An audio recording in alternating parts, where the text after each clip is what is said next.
All right, so we're diving into Atomic Habits today. Yeah. But we're not going to like rehash the whole book. Yeah. I think everyone listening has at least skimmed it or heard of it. Right, right. But we want to find those really practical things that we can use. Exactly. Like, you've probably heard about that plateau. Oh, yeah. The plateau of latent potential, right? Oh, yeah. Where it's like you're working hard, but you don't see the results for a while. Yeah, and it's so frustrating. Yes, and so instead of getting stuck on like, why is there a plateau? Let's think about how we can use that, Oh, yeah. like to our advantage. It's almost like use that time to refine our strategy even more. Yeah, what if the key isn't pushing harder, but pushing smarter? Okay, interesting. Because I feel like for me, when I hit those plateaus, I just want to give up. Right. But you're saying we should almost be like, okay, I'm on the plateau. Let me rethink how I'm approaching this. Yeah, think of it like building a foundation. Okay. It may not look like much on the surface, but those early efforts are really essential for supporting whatever you're trying to build. Right. And Atomic Habits, one of those foundational pieces, is the link between habits and identity. Okay, so it's not just about doing the habit. It's about who you're becoming Exactly. by doing the habit. Every action you take is a vote for the type of person you want to become. Okay, so how do we bridge that gap? Well, one way is to understand how habits actually work. Okay. Remember the 4 stages: cue, craving, response, reward. Mm-hmm. I think what's often overlooked is the power of the cue. Okay. It's not just a trigger, it's a signal that sets the whole chain reaction in motion. So it's like the first domino. Yeah, and what's fascinating is how we can manipulate those cues to our advantage. So instead of just relying on willpower, we can set up our environment to kind of take over some of that for us. Right, exactly. Like if you want to read more before bed, you put a book on your pillow instead of your phone. Yeah. That way you're not even tempted. Exactly, and that ties in perfectly with the 4 laws of behavior change. Make it obvious, make it attractive, make it easy, and make it satisfying. Okay, let's break those down. Right. Let's say someone's listening and they're like, I really am trying to make exercise a habit. Okay. How would they use those 4 laws to get them there? So, make it obvious could be as simple as laying out your workout clothes the night before. Oh, yeah, just having them there so you see them. That visual cue makes it harder to ignore. Makes sense. And make it attractive could involve temptation bundling. What's that? Maybe you only listen to your favorite podcast while working out. Oh, so you're pairing something you enjoy with something you need to do. You're pairing something you want to do with something you need to do. I like that. So you're actually looking forward to the workout. Okay. And then make it easy. Make it easy. Could be choosing a workout that's convenient and enjoyable instead of forcing yourself to do something you hate. Right. So if you love to dance, take a dance class. Yeah. If you hate the gym, Exactly. don't go to the gym. Find something you enjoy. Find something you actually want to do. Yes. And finally, make it satisfying. Okay. This could be something as simple as tracking your progress or giving yourself a small reward Okay. or just taking a moment to appreciate how good you feel after exercising. Right. Just that feeling of, I did it. I feel good. Yes. It's about reinforcing that positive feedback loop. That makes sense. So you want to repeat it. It feels like we're not just talking about the concepts in the book, but we're Yeah. actually like seeing them in action now. Right, exactly. Okay, so we talked about those 4 laws, but there's so much more to this, right? Yeah, let's talk about the power of environment. Okay. You know that story about the Vietnam War veterans and their heroin addiction? Oh, yeah. How a change of environment drastically reduced relapse rates. I'm trying to remember that part. Yeah, so despite heroin being widely available back home, Wow. a change in scenery really impacted their addiction. That's incredible. But how does that apply to, like, us? Well, think about it, your physical space, the people you surround yourself with, even your digital environment. Mm-hmm. They all contain cues that influence your habits. So it's not just about me. It's about everything around me. It's about designing an environment to support your goals. So if my goal is to eat healthy, but my pantry's full of junk food, Exactly. I'm setting myself up for failure. You're setting yourself up for a constant battle. So it's almost like removing the temptation before it can even tempt me. Exactly. Okay, that makes sense. Make the cues for good habits obvious and attractive, and the cues for bad habits invisible and unattractive. Okay, but what about those times when, even if you've set everything up perfectly, Yeah. you just don't feel like doing the right thing? Right. Yeah. Like, I can set my environment perfectly, Yep. but some days I'm just like, I don't want to. Right. So is it all about mindset then? Mindset is huge, but Clear's really good at debunking that myth of like, Mm. You have to be motivated all the time. Yeah. Even the most successful people aren't motivated all the time. It's more about building systems Okay. that keep you moving forward, even when you're not feeling it. So less about like waiting for that inspiration to strike and more about just like having the routine in place. Exactly. It's like, remember the 2-minute rule? Oh, yeah. Even when like 2 minutes feels like too much, Yeah. just start with something ridiculously small. Okay. That tiny action can be enough to break through that inertia. It's like tricking yourself into getting started. Yeah, and once you overcome that initial resistance, it's so much easier to keep going. Okay, but is there more to it than just starting small? Well, think about it this way.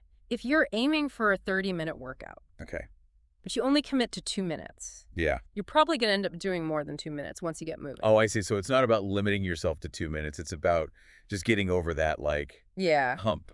And there's actually a psychological principle at play here called the Zeigarnik effect. Okay, I've heard of that. Our brains tend to remember unfinished tasks more vividly than completed ones. Oh, interesting. So by starting something, even for just a short period, Mm-hmm. you create this mental tension that makes you want to come back and finish it. It's like I started, I got to finish it. Exactly. Okay, but even with all these strategies, we all slip up sometimes, right? Oh, for sure.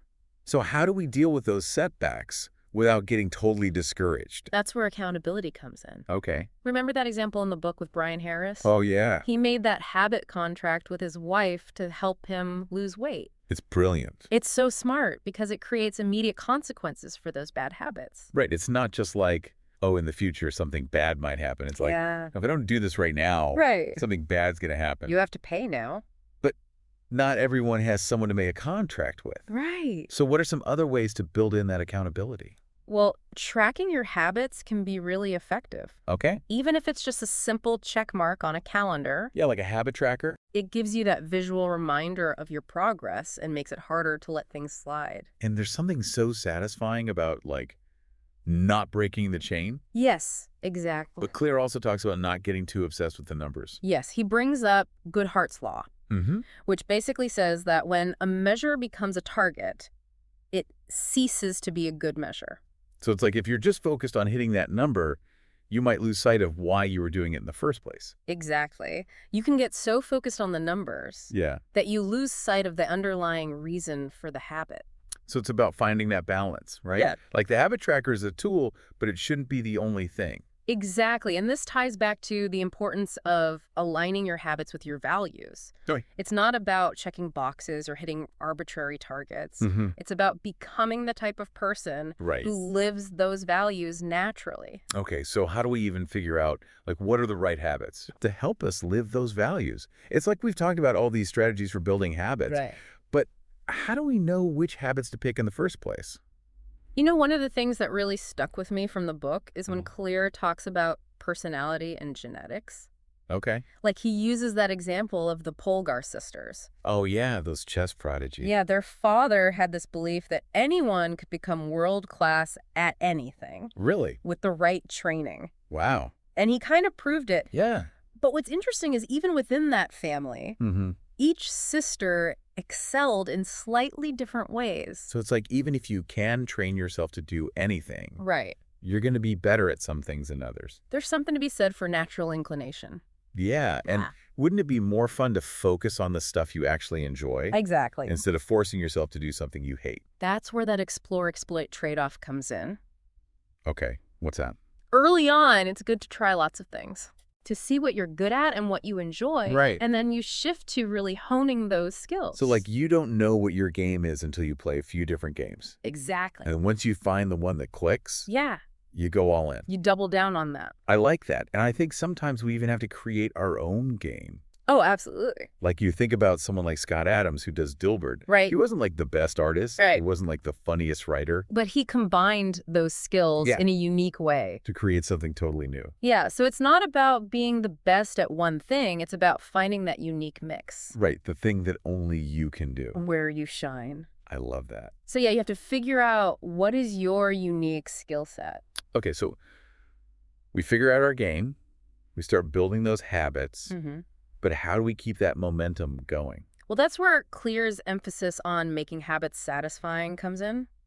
Okay. Like our brains are wired for instant gratification. Yeah, we want that reward. So finding ways to reward ourselves along the way is key. So using a habit tracker or giving yourself a little treat. Yeah, or just taking a moment to appreciate how good you feel after accomplishing something. Yeah, like that feeling of, I did it. Exactly. But sometimes even those little things aren't enough. Right. What about when you just feel stuck? Well, that's when we need to tap into our deeper motivations. Okay. Like, why are we doing this in the first place? So connect it back to those values. Exactly. It's like the difference between saying, I'm trying to lose weight Okay. versus I'm becoming the type of person who prioritizes their health. Oh, that's a good one. That shift in identity can be really powerful. It's almost like making a commitment Yeah. to that identity. Yeah. Okay, but how do we know if we're actually on the right track? Well, Clear talks about the importance of reflection and review. Okay. So constantly evaluating what's working and what needs adjusting. So it's not just doing the thing, it's thinking about the thing. Exactly. It's how we learn from our experiences And get better. and refine our approach. So we're always improving.